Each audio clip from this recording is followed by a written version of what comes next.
Орусияда білесіздер, жаңы мыйзам чыгып, мигранттардын балдары экзамен аркылуу мектепке кирип калышты да. Менин мына Instagram баракчама кайрылгандардын абдан көпчүлүгү мына каттарды чыгарып келдим. Ушул балдары мектептен экзаменден кулап калып атат. Болгону 10% өтүп атат. Ошону биз кандайдыр бир жолун таап сүйлөшүүлөргө барып чечишибиз керек да. Мисалы, могул жерде бир ата-эне жазып атат. 160 ата-энеден дейт, 13-нүн гана баласы мектепке окуду дейт. Ушул жерде биздин жанагы балдарыбыздын билимге болгон укуктары бузулуп атат. Анткени эл аралык конвенциялары бар. Орусияда өтө көп балдарыбыз мектепке бара албай калды. Алардын абдан көпчүлүгү суранып атышат. Анда жок дегенде Кыргызстан менен байланышып, биз онлайн окуйлу, Орусияда жашайбыз өзүбүз деп атат. Ана мына Виктория Андреевна да отурат.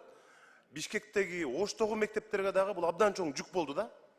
Орусиядан келген балдардын бардыгы мына депутаттардын көбүнө чалышат. Баламды мектепке киргизип берчи депчи. Биз келдик, мына Кыргызстанга келдик деп. Бишкек шаарында ансыз дагы мектептердин саны Ош шаарында жетишсиз болуп атат. Бир класста 50-ден 60 балага окуган учуру болуп атат. Мына ушул биздин Орусияда жүргөн мекендештерибиздин балдарын окууга жайгаштыруу боюнча мына Эдил Жолдубаевич отурат бул жерде. Бир сүйлөшүүлөрдү жүргүзүп киргизбесек болбойт. 100% баладан 10%-ын гана Орусиядагы мектептерге жана экзамен аркылуу көпчүлүгүн кулатып, мындай өтпөй калып атат да. Ушул боюнча бир сүйлөшүүлөрдү кылбасак болбойт. Мага абдан көп кат келди Жамил Акматбек мына.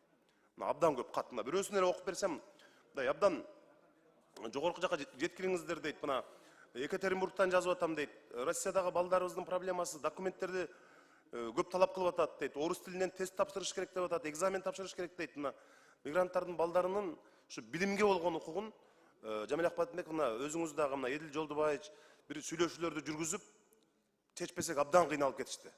Менде суроо жок, бул сунуш. Рахмат чоң.